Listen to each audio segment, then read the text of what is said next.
Hello mga kadadi. Meron nga pala ako sa inyo share. Meron lang akong nabili, bagong tester, digital tester from Habotest.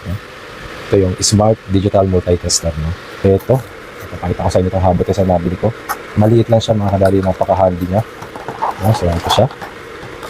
Ito, kita nyo naman. Maliit lang, para lang siyang cellphone. Yung dating cellphone na Nokia.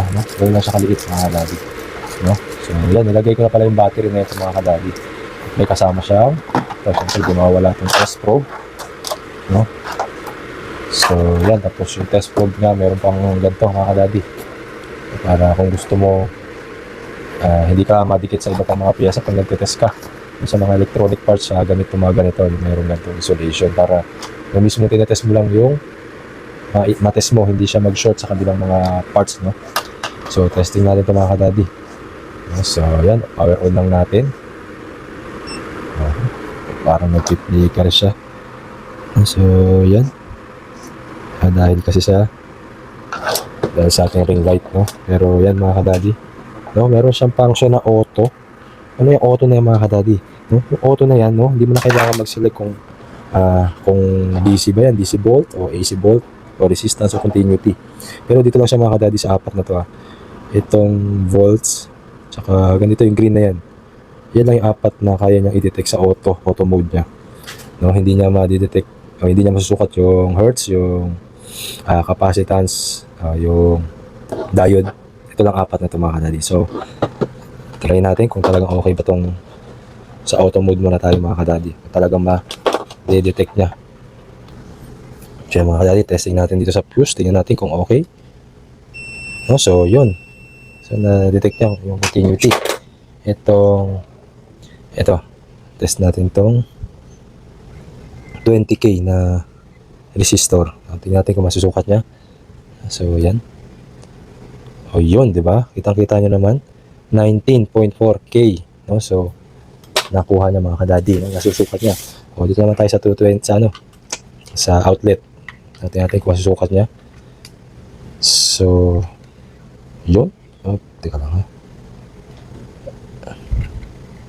ay mag-contact. So yun mga kadadi, 229. So yun, 240 na-detect niya mga kadadi. So auto lang yun, wala ka nang pinipindot pa mga kadadi. At test naman natin siya sa battery mga kadadi. So natin. So yun, na-detect niya 13.17, kasi ano to yun, 13 volts. So yun, okay siya mga kadadi. So kung itetest mo naman ito capacitor, i-select ko siya sa dito mga kadadi, yung capacitor na symbol. So test natin to. Ano lang to, 0.4 microfarad lang to mga kadadi. So yun, testing natin. So yun, 0.468 microfarad. So kasi ito, testing din natin to. Itong 10 microfarad. So yan. O yan, 9.9 microfarad. So okay siya mga kadadi. So goods na goods siya, napaka liit lang, compare kasi dito sa isa ko. Medyo mahaba, malaki. Pero okay din naman to kasi ito may clamp meter din kasi ito, ang sukat ng amperahe. Pero ito nga, handy, pwede mo pa siyang ibulsa, wala siya kaliit. Kaya yung mga kadadi, check out nyo na to. Nasa link, may sa comment yung link na ito mga kadadi. Thank you for watching mga kadadi. Bye bye.